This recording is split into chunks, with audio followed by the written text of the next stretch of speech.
Hello friends, அனைவருக்கும் வணக்கம். இப்போ நம்ம இந்த பாருங்க சோயா சக்கை வச்சு தாங்க நம்ம இப்போ கறி குழம்பு வைக்க போகிறோம். சைவ கறி குழம்பு அது எப்படி வைக்கலான்னு பார்க்கலாம். ஃபஸ்ட்டு நம்ம ஸ்டவ் ஆன் பண்ணிக்கிடுவோம். ஒரு செம்பு தண்ணி ஊற்றுறோம். தண்ணி கொதிச்ச உடனே இதை போடலாம்.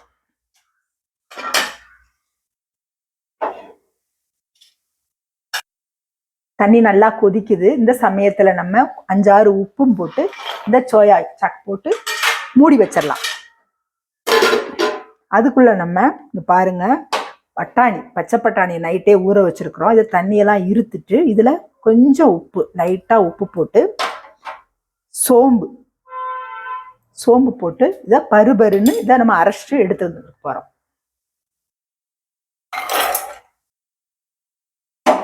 இப்போ நம்ம பட்டாணியை நம்ம கொரன்னு அரைச்சிட்டு வந்துட்டோங்க. இப்போ நம்ம சோயா சக்கரை பார்க்கலாம். பாருங்க, இதை எடுத்துடலாம்.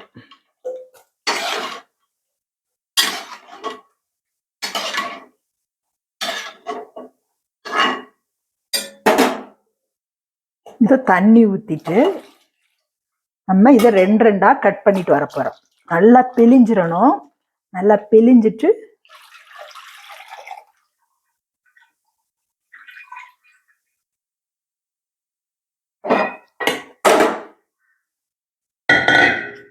பிழிஞ்சு எடுத்துட்டு நம்ம இப்படி 2 இதை இப்படி கட் பண்ணிட்டு வர போறோம். இதுல கொஞ்சம் மஞ்சத்தூள் போட்டுக்கலாம். போட்டு எல்லாம் கலந்துட்டு இதையும் போட்டு கலந்துடலாம்.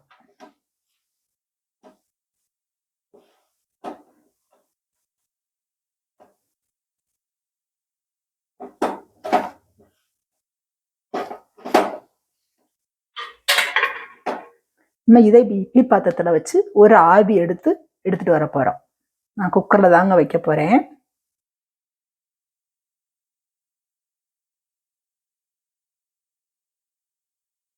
நம்ம ஒரு ஆவி எடுத்துட்டு வந்துடலாங்க. ஒரு ஆவி வச்சு வெயிட்லாம் போடாம இப்படி எடுத்துட்டு வந்துடலாம். இப்ப நம்ம இந்த கறி குழம்புக்கு இடியாப்பம் தாங்க செய்ய போறோம். அதுக்கு நான் புழுங்கரிசியை ஊற வச்சு அதை ஆட்டி வச்சிருக்கிறேன். இப்ப அதை வதக்கிடலாம்.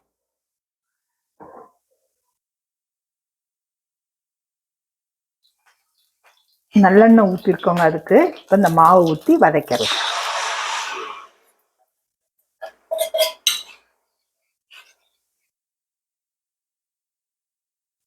கெட்டிப்படாம வதக்கிட்டு நம்ம பிழியலாம்.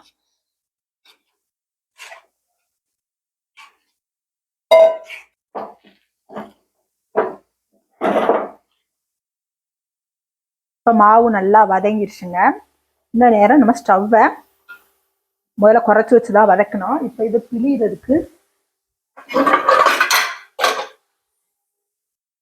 நம்ம இட்லி கொப்பரையில பிழிஞ்சு விட்டுறலாம்.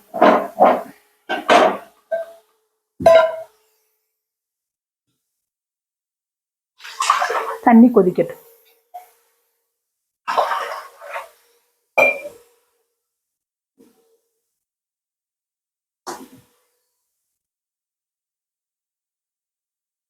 இப்ப நம்ம இதுல பிழிஞ்சு வச்சிடலாம்.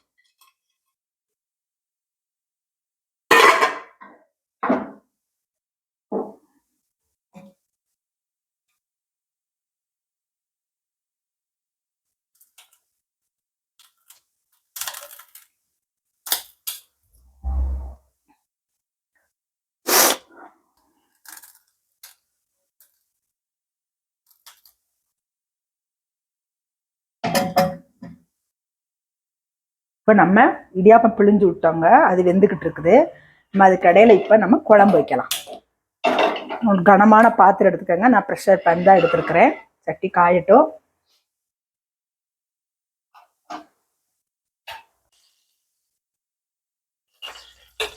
தேங்காய் தாங்க எடுத்துருக்கிறேன். எண்ணெய் காயட்டும்.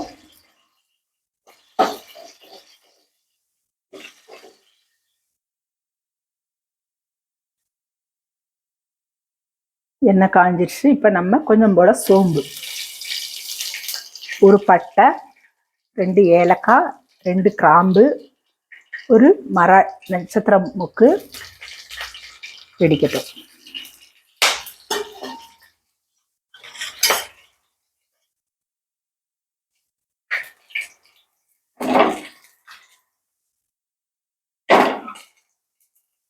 தீயை நம்ம சிம்மில் வச்சுக்கிடுவோம்.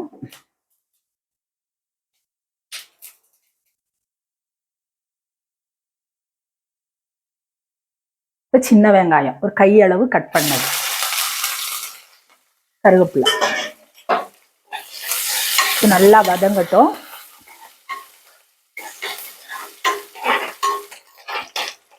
வெங்காயம் ஓரளவுக்கு வதங்கிருச்சு. இப்போ நம்ம தக்காளி பழம் போடலாம். ஒரு தக்காளி பழம் பெருசு எடுத்துருக்குறேங்க. இதுவும் நல்லா வதங்கட்டும்.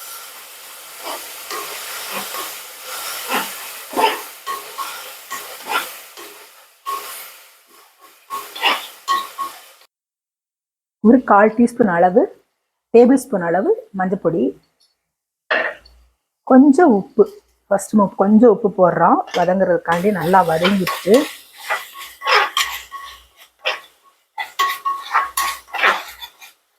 இன்னும் நல்லா வதங்கட்டும். இப்போ நல்லா வதங்கிருச்சுங்க. இப்போ நம்ம நீங்கள் மசால் பொடி இருந்தாக்கா மிளகா மல்லி இருந்தால் 1 ஸ்பூன் மிளகா பொடி, 2 ஸ்பூன் மல்லிப்பொடி போட்டுக்கோங்க. இது வந்து நான் அரைச்சதுங்க. மிளகா, மல்லி, தேங்காய், கசகசா, சோம்பு எல்லாம் போட்டு அரைச்சது.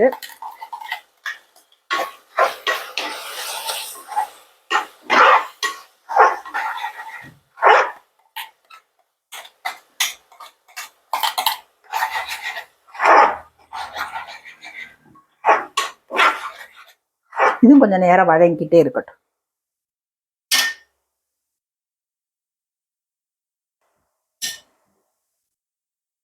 இப்போ இடியாப்பம் வெந்துருச்சுங்க. நம்ம இன்னொரு தட்டு வச்சுட்டோம். இப்போ இதை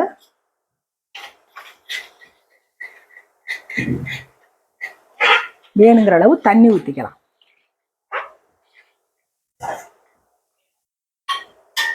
உப்பும் கொஞ்சம் போட்டிருக்கோம். தேவையான அளவு உப்பு போட்டுக்கோங்க.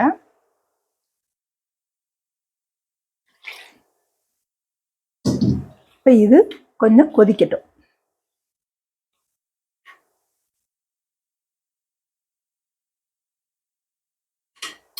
இப்போ நல்லா கொதிக்குதுங்க குழம்பு. நம்ம இந்த சமயத்தில் நம்ம வேக வச்சு எடுத்து வச்சிருக்கோம்ல, அதை குழம்புல போட்டுடலாம்.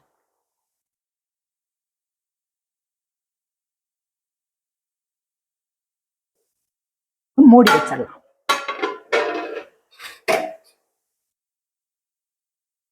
இப்போ நம்ம எடுத்து பார்க்கலாங்க. ஒரு 1/4 மணி நேரம் கழிச்சு கொதிச்சுக்கிட்டு இருந்தது பாருங்க. இப்போ ரெடி ஆயிடுச்சு நம்மளுக்கு. இப்போ நம்ம ஸ்டவ் ஆஃப் பண்ணிடலாம். பாருங்க, நம்மளுக்கு கறி குழம்பு மாதிரியே இருக்குது. இந்த சமயம் நம்ம கருவேப்பிலை, கொத்தமல்லியே நம்ம போட்டுடலாம். இது வந்து சப்பாத்திக்கு தொட்டு சாப்பிடலாம், சாதத்துக்கும் வச்சு சாப்பிட்டுக்கலாம். பாருங்க, இடியாப்பம் நம்ம வச்சிருக்கிறோம்.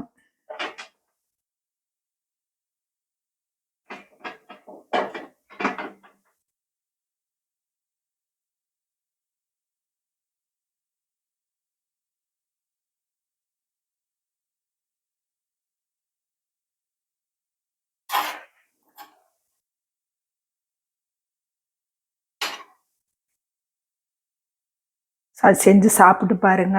சூப்பராக இருக்கும். கறி குழம்பு மாதிரியே இருக்கும்.